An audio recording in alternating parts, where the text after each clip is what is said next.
Hey guys, and welcome back to That LP Show. The name of the game is The Legend of Zelda: A Link to the Past for the Super NES. We have the Pendant of Courage in hand, so let's go talk to Sahasrela to see if he thinks we're finally worthy of wielding the Master Sword. Oh, you got the Pendant of Courage. Now I will tell you more of the legend. 3 or 4 generations ago, an order of knights protected the royalty of the Hylia. These Knights of Hyrule were also guardians of the Pendant of Courage. Unfortunately, most of them were destroyed in the Great War against evil that took place when the 7 wise men created their seal. Among the descendants of the Knights of Hyrule, a hero must appear. I see. Link, I believe you. You should get the remaining pendants, and carry this with you. This is a treasure passed down by the families of the wise men. I want you to have it. And we have the Pegasus shoes. Now if we hold down the A button, we can do a dash attack. Very, very useful. A helpful item is hidden in the cave on the east side of Lake Hylia. Get it! Alright, we'll do that. Okay, so one of the reasons that I didn't blow this wall up with a bomb is an alternate means of blowing up certain weak walls, not all of them, is you can actually use the Pegasus boots to dash into them and knock them over. It doesn't seem to work with all of them, but as you can see, for getting through this wall, we get some rupees and some bombs and some more rupees.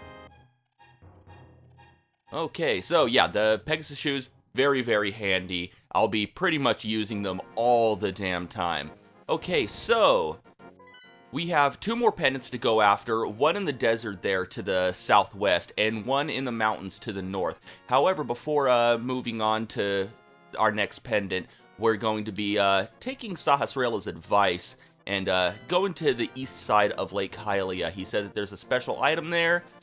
We can pretty much get it at any point in the game, but it's actually very, very handy. It's actually required for a boss later in the game.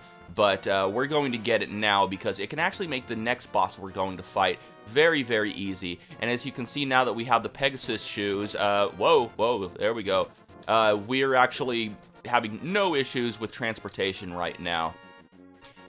In A Link Between Worlds, I pretty much went through the entire game, or almost the entire game, without even realizing that I didn't have the Pegasus shoes. I don't think there's any point in the game in which you absolutely require them, but I didn't even notice that I didn't need them, mainly because Link's walking speed is fast enough to where it doesn't feel like you're moving all that slow, and also you get the quick travel ability thanks to Irene's broomstick relatively early in the game. There is a quick travel ability later on in this game, but you know, it's later, we don't get it. So it can be kind of annoying traversing Hyrule unless you have the Pegasus shoes. So fortunately, the game kind of forces you to get them. Alright, so this is an optional cave. We got some treasure and stuff that we can get in the next room there, but in order to get it, we need to get rid of all of these enemies. Now, you can do it by throwing bombs or shooting them with arrows. Now, that could actually be quite difficult. However,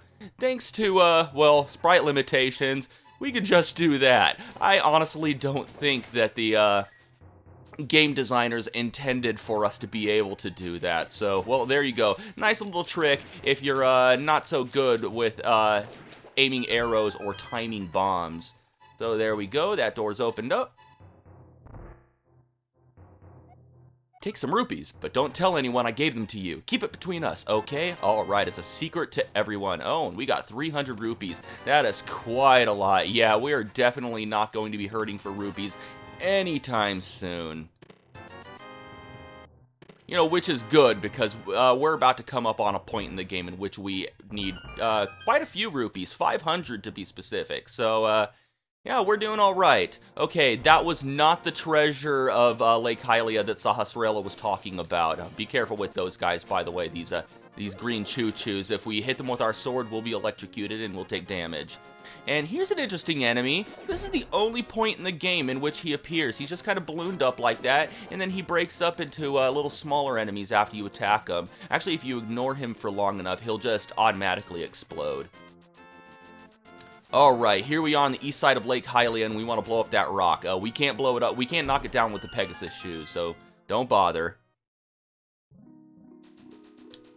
Alright, looks like kind of an icy area. And here we get the ice rod. It pretty much just, it shoots ice. It freezes enemies. It uses a good portion of your magic meter, so use it sparingly. Alright, and I want to come into this cave. First of all, yeah, I think I only have... Yeah, I'm gonna have to use one of these fairies. Okay, whatever, top off on health, whatever. And now I want to use the bug net. Wait, first of all, I want my bombs. Okay, now I'll grab the bug net. Nope. Yeah, bug net. And let's get rid of these fairies because I don't want to accidentally snag one of them. Now, by cutting down bushes, smashing trees, things like that, you could actually get bees to pop out, and then they'll try to attack you being all angry. But if you catch them with a bug catching net, then you can keep them in an empty bottle. Now, the point of catching bees like that is to be able to release them, and then they'll go and attack enemies for a short period of time, and then they'll fly away. However, if we ram this statue, you'll see that this bee is actually kind of sparkling. And it says that we just caught a bee, but if we keep it in a bottle and actually check it under our inventory, we see that it is actually called the good bee, or if you're playing the Game Boy Advance version, it's called the golden bee. This bee will actually stick with you for a very, very long time. In fact, given that you don't recapture it in the bottle, I think that it actually stays with you until you enter a building. So we're going to hold on to that for a while.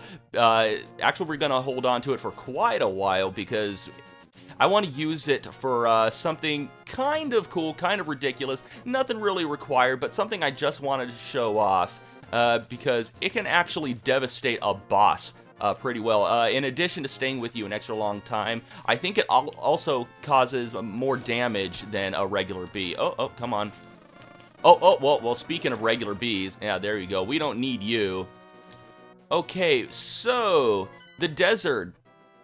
It's over there, right to the west, and we can't. That's the pendant that we're going to be going after next. However, we don't have access to the dungeon that contains it right now, so we're gonna be taking a little detour. The thing we need is actually in Kakariko Village. However, I want to go to the north part of Hyrule real quick because there's a few things that we could grab that we weren't able to grab before. Okay, oh, here we go. Now that we have the Pegasus boots, we could ram certain trees, and this one in particular has apples. It pretty much just acts as hearts. And if you need, we can cut that bush, and there's a fairy fountain in there. I'm at full health, so I'm not really going to bother. The main thing that I wanted to get over here is right up here on this little hill. And let's get rid of these guys. They're going to bother me. There we go. Made quick work of them. Alright, so we have this pile of rubble right here that we previously couldn't do anything with, but if we ram it with the Pegasus shoes, we unlock a little secret passage, and in this treasure chest, we get another piece of heart.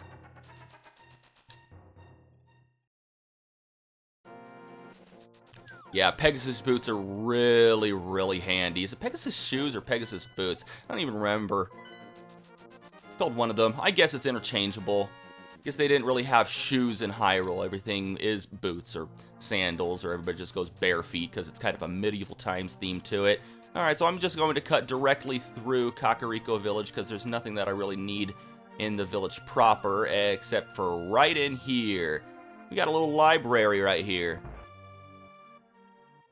Now, there is a cave in the desert with an old man that will tell us about this item if we don't have it, but just to expedite things, I'm just going to come here and grab it real quick. This is the Book of Medora, and we can use it to read the ancient language of the Hylia. Yeah, there's scriptures dotted about Hyrule that are in an ancient language that Link can't read, and the Book of Medora translates it. Alright. So, yep, we got what we need. All we have to do now is head straight to the desert. Careful, don't ram that tree. There's a bomb in it. Alright, and we don't have the item we need to lift that big rock, so it looks like we're taking the scenic route. And head south from here. One of the problems that I have with the Pegasus boots is its delay. It'll take a few seconds for it to charge up, and during that time, if you're around any really quick enemies, they'll hit you as you're attempting to charge up a dash with the Pegasus shoes. So be careful with that. Hey, what is this guy doing? He's sleeping apparently. Okay.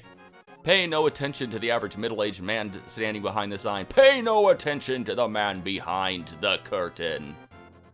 You coming down here, bird? Okay. Well, we got a fairy fountain in that cape right there. Don't really need it. And I just want to dash straight up. There we go.